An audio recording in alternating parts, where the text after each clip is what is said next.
On the evening of November 15, 2017, a young woman in Lincoln, Nebraska, posted a photograph to social media. Sydney Loofe smiled into the camera, dressed in a white blazer and cream blouse, her blonde hair falling around her shoulders. The caption was simple, casual, the kind of thing thousands of people post every day. "Ready for a date?" she wrote. She looked happy. She looked hopeful. Within hours, Sydney Loofe would be dead.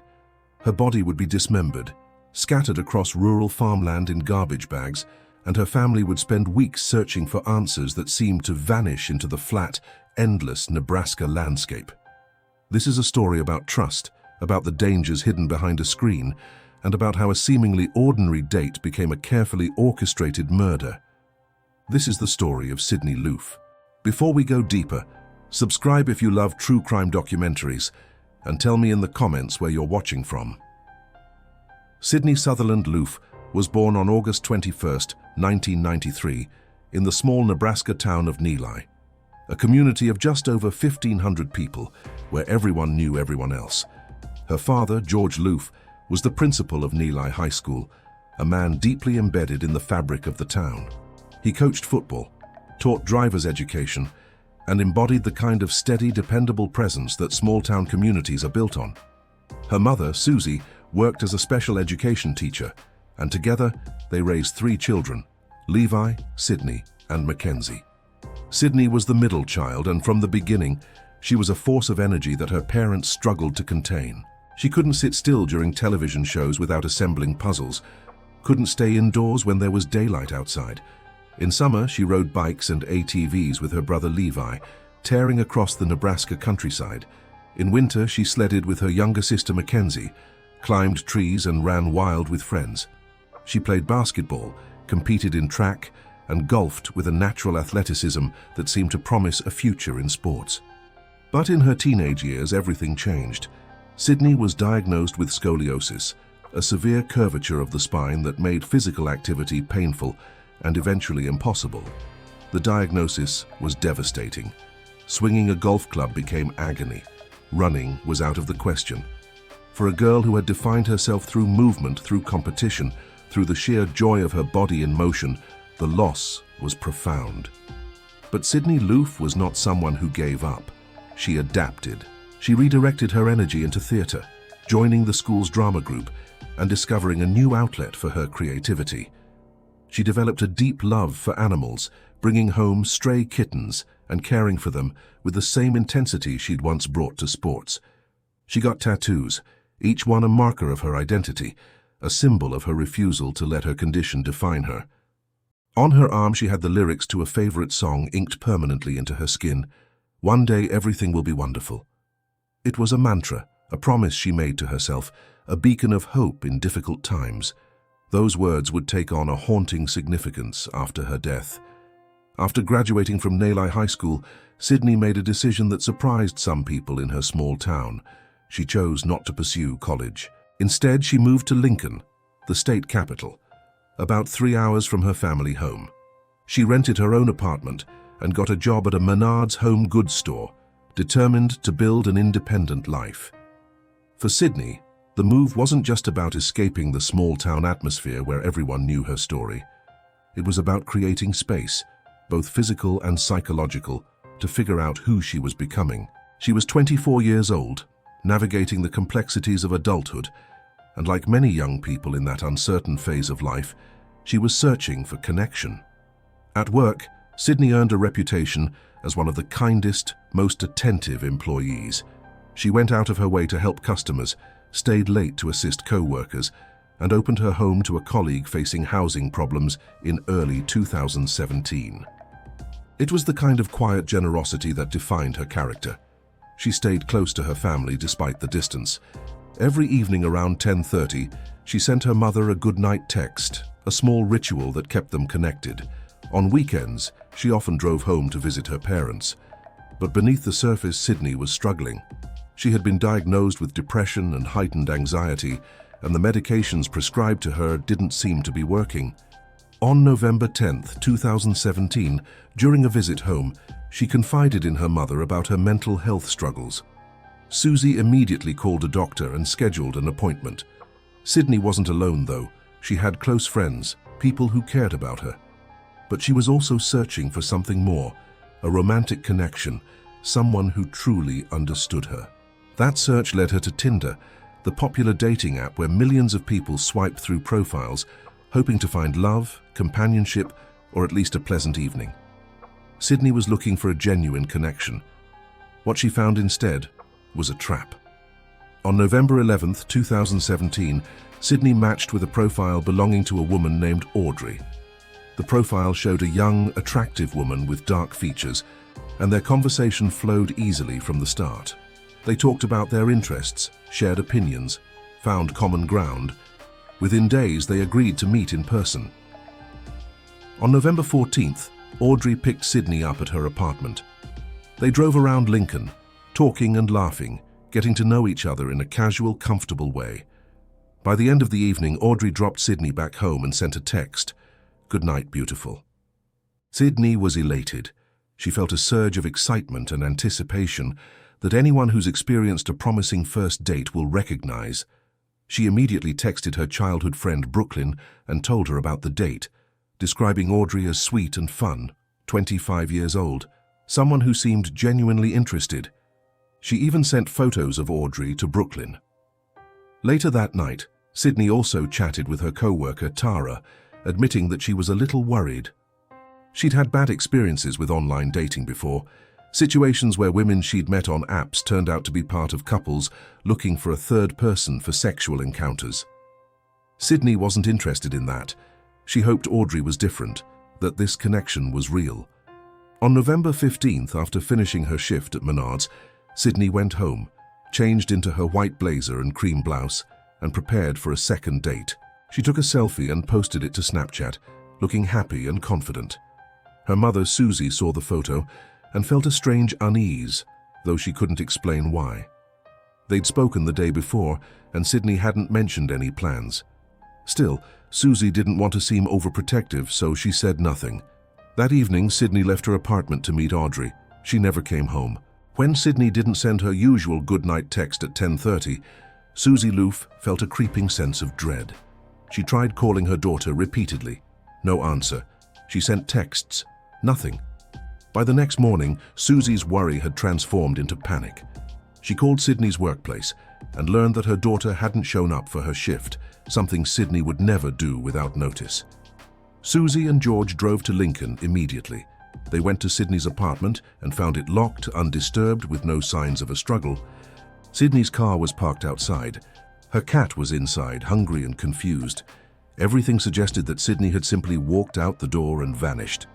Susie contacted Sydney's friends, hoping someone had heard from her. Brooklyn told her about the Tinder date, about the woman named Aubrey, and showed Susie the photos Sydney had sent. Susie had never heard of Aubrey. Sydney hadn't mentioned her during their conversation on November 10th. The Lincoln Police Department was notified, and on November 17th they issued a missing persons alert.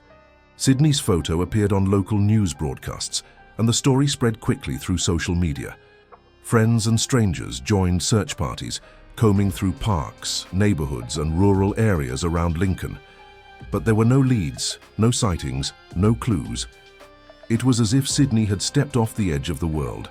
Then, on November 20th, investigators made a breakthrough.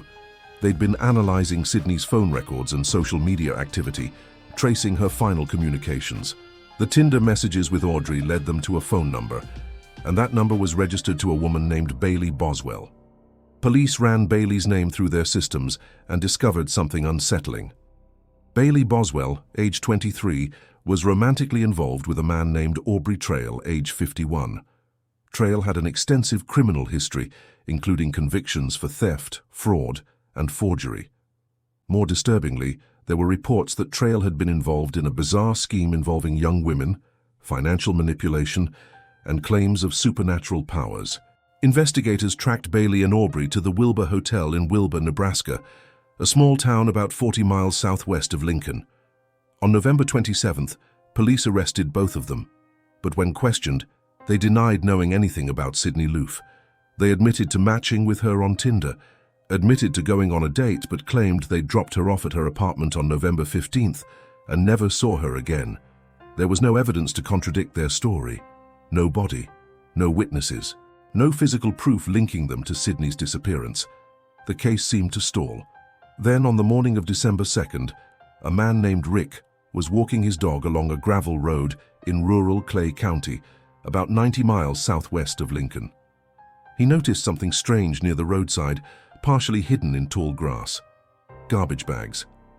He approached cautiously and saw that the bags were torn, and something inside them looked disturbing. He called the police immediately. When officers arrived and opened the bags, they found human remains. The body had been dismembered, cut into pieces and wrapped in plastic. It was clear that whoever had done this had tried to hide the evidence, scattering the bags across a remote area where they might never be found. Forensic investigators were called to the scene, and over the following weeks, they recovered additional remains from nearby fields and ditches. In total, 14 separate body parts were found, scattered across a wide area. Dental records confirmed what Sydney's family had feared. The remains belonged to Sydney Loofe. The discovery transformed the investigation. This was no longer a missing persons case, it was a homicide, and the primary suspects, Bailey Boswell and Aubrey Trail, were already in custody. Detectives focused their attention on Bailey and Aubrey's movements in the days surrounding Sydney's disappearance. Surveillance footage from a Lincoln hardware store showed the couple purchasing a hacksaw, tin snips, a utility knife, and heavy-duty trash bags on the afternoon of November 15th, just hours before Sydney's scheduled date with Aubrey. The timing was damning. Why would they buy those specific items if they had no plans to see Sydney again? Investigators also obtained search warrants for Bailey and Aubrey's phones, and what they found was deeply disturbing. There were encrypted messages between the two of them, discussing how to coordinate their stories, how to avoid implicating Bailey, and how Aubrey should take full responsibility for whatever had happened. In one message, Aubrey wrote that it was important to portray Bailey as a victim, someone who had been manipulated and coerced. In another, he admitted that he was responsible for Sydney's death, but framed it as an accident. But the digital evidence went deeper. Investigators discovered that Aubrey Trail had been running an elaborate scheme involving multiple young women. He called it a witch coven, a term that seemed absurd at first, but was disturbingly consistent with the accounts of 3 women who came forward to testify. These women, whose identities were kept confidential for their protection, described how they'd met Bailey on Tinder, only to discover later that she was working with Aubrey. They described being lured into Aubrey's home, where he would offer them money, gifts, and a sense of belonging. He presented himself as a kind of spiritual leader, someone with supernatural abilities who could read minds and fly. He told them that to become true members of his coven, they would need to participate in rituals, including taking someone's life and recording it on camera. The stories sounded like the ravings of a madman, but the women were credible, and their accounts were consistent. They described how Aubrey had controlled them through fear, threatening to kill them and their families if they ever spoke about what they'd seen or heard. Eventually, they'd managed to escape, but they lived in terror that he would make good on his threats. When Sydney Loofe matched with Aubrey on Tinder, she had no way of knowing that the profile was fake, that the woman in the photos was actually Bailey Boswell, and that behind Bailey was Aubrey Trail, a man with a history of manipulation, violence, and delusion. She had no way of knowing that the date she was so excited about was a trap. On January 19, 2018, prosecutors filed over a dozen charges against Bailey Boswell and Aubrey Trail, though these charges were initially related to fraud schemes the couple had been running, not to Sydney's murder. But the charges were enough to keep them in custody while investigators built their homicide case. Then, in a recorded phone call from jail, Aubrey Trail admitted to Bailey that he was responsible for Sydney's death. His story changed multiple times. In one version, it was an accident during consensual sex involving erotic asphyxiation. In another, it was an unintended consequence of a sexual fantasy gone wrong. In yet another, he claimed Sydney had threatened to expose him and his coven, and he'd acted out of fear and self-preservation. None of these stories aligned with the evidence. On June 11, 2018, the Nebraska Attorney General's office formally charged Aubrey Trail and Bailey Boswell with first-degree murder, conspiracy to commit assault, and improper disposal of human remains. Prosecutors argued that the murder was premeditated, that Bailey had lured Sydney to Aubrey's apartment under false pretenses, and that the couple had planned the killing in advance. The evidence was overwhelming. The hardware store purchases, the encrypted messages, the testimony of the 3 women who'd escaped Aubrey's coven, the forensic evidence showing that Sydney had been strangled, dismembered, and disposed of in a calculated manner. But the case was far from straightforward. Aubrey Trail's mental state became a central issue. Was he insane, a man who genuinely believed he had supernatural powers? Or was he manipulative, using the persona of a delusional cult leader to control vulnerable women? Prosecutors argued the latter. They painted a picture of a man who was calculating, predatory, and fully aware of his actions.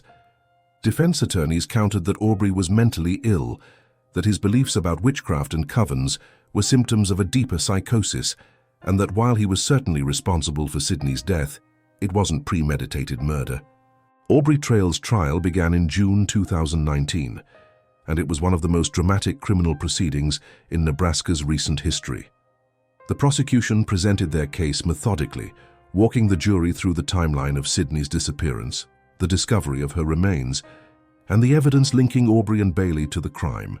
They showed surveillance footage, played recorded phone calls, and presented testimony from forensic experts who described how Sydney's body had been dismembered. The most compelling testimony came from the 3 women who had been part of Aubrey's witch coven. They described how Aubrey had talked obsessively about killing someone, about recording the murder on camera, and about selling the video for profit. They described how he'd used Bailey to lure women into his home, how he'd controlled them through a combination of financial support, psychological manipulation, and outright threats. They described how he'd told them that taking a life was a necessary step to becoming a true witch, a ritual that would grant them power. As one of these witnesses testified, Aubrey Trail suddenly stood up in the courtroom, shouted that Bailey was innocent, cursed everyone present, and slashed his own throat with a makeshift blade he'd somehow smuggled into the courtroom. Bailiffs rushed to subdue him, and he was carried out on a stretcher, bleeding heavily. He survived the apparent suicide attempt, though it delayed the trial for several days. When he returned to the courtroom, Aubrey retracted all his previous confessions. He claimed that none of it was true, that there was no video, no sexual fantasy, no premeditated plan. He said Sydney's death had been an accident, that she'd agreed to participate in a sexual encounter involving erotic asphyxiation, and that he'd panicked when she stopped breathing. But the jury didn't believe him. They'd seen the evidence, heard the testimony, and watched as Aubrey's story changed repeatedly. On July 19, 2019, after deliberating for less than 3 hours, the jury returned a guilty verdict on all counts. Aubrey Trail was convicted of first-degree murder, conspiracy to commit assault, and improper disposal of human remains. During the penalty phase, the jury voted unanimously for the death sentence. On June 9, 2021, Aubrey Trail was formally sentenced to death. As it turned out, Sydney Loofe hadn't died during a sexual game gone wrong. She'd been murdered because she refused to join Aubrey Trail's coven and threatened to expose him. Aubrey had learned from Bailey about Sydney's character, and he knew she would follow through on her threat. He couldn't allow that to happen, so he took an extension cord, wrapped it around Sydney's neck, and strangled her. Bailey Boswell stood trial in September 2020, more than a year after Aubrey's conviction. Her defense team argued that she had been manipulated by Aubrey, that she was a victim of his psychological control, and that while she may have helped dispose of Sydney's body, she hadn't participated in the murder itself. Prosecutors disagreed. They argued that Bailey was an active participant, that she'd knowingly lured Sydney to Aubrey's apartment, and that she'd helped plan and execute the murder. They pointed to the fact that Bailey had created the fake Tinder profile, initiated contact with Sydney, and gone on 2 dates with her to establish trust before leading her to Aubrey. They argued that Bailey had purchased the tools used to dismember Sydney's body and had helped dispose of the remains. The evidence against her was substantial. On October 13, 2020, the jury found Bailey Boswell guilty of first-degree murder, conspiracy to commit assault, and improper disposal of human remains. Prosecutors sought the death penalty, but during the sentencing phase, Bailey tearfully begged the court for mercy, citing her 7-year-old daughter. The jury ultimately spared her life. On November 16, 2020, Bailey Boswell was sentenced to life in prison without the possibility of parole. She is currently incarcerated in Nebraska, and her appeals are ongoing. Aubrey Trail remains on death row, though Nebraska has not carried out an execution since 1997, and it remains unclear when or if his sentence will be carried out. Disturbingly, despite the severity of his crimes, Aubrey has been allowed access to a tablet in prison, and he has created an online profile where he discusses his life and invites people to correspond with him. The murder of Sydney Loofe sent shockwaves through Nebraska and beyond. It became a case study in the dangers of online dating, the vulnerability of young people seeking connection in a digital age, and the terrifying reality that predators can hide behind carefully constructed personas. For Sydney's family, the pain is unimaginable. George and Susie Loofe lost their daughter in the most brutal way imaginable, and they've spent the years since her death advocating for awareness about online safety. They've spoken publicly about the warning signs they missed, the small details that might have prevented the tragedy if only they'd known what to look for. They've called for stronger protections on dating apps, for better verification systems, and for more education about the risks of meeting strangers online. The case also raised troubling questions about how someone like Aubrey Trail, a man with a long criminal history and a documented pattern of manipulation and violence, was able to operate freely for so long. Multiple women had been victimized by him, yet no one had reported him to authorities until it was too late. The fear he instilled, the threats he made, were enough to keep his victims silent. It's a grim reminder that predators rely on fear and shame to maintain their power, and that breaking that silence can be a matter of life and death. Sydney Loofe's story is a tragedy, but it's also a warning. The internet has transformed the way we connect, the way we build relationships, the way we navigate the world. But it has also created new avenues for exploitation, new ways for dangerous people to access vulnerable victims. Behind the profile of a charming stranger, there may be a real monster. Sydney was 24 years old when she died. She had dreams, ambitions, a tattoo that promised her one day everything would be wonderful. She never got the chance to see that day.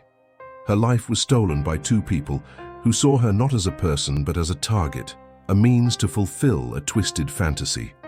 The case of Sydney Loofe is more than a true crime story. It's a reminder of the fragility of trust, the darkness that can lurk behind a screen, and the importance of vigilance in a world where danger can come disguised as a date.